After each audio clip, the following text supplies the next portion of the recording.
Today we start our lecture with grammar basic parts of speech.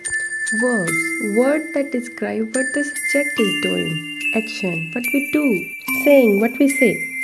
Sensing, what we think, feel and perceive. Relating, how we create link between information. Existing, how we refer to the things that simply exist. For example, The bird is flying. Bird is a subject and flying is an action. The bird is flying. For example, the bear is speaking. Bear is a subject and speaking is an action. The bear is speaking. For example, The sloth is swinging. Sloth is a subject and swinging is the action. The sloth is swinging. for example, The girl is diving.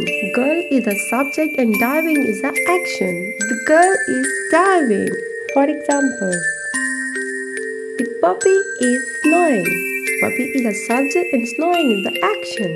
The puppy is snoring. if you like my informative video, do subscribe my channel, like, share and subscribe.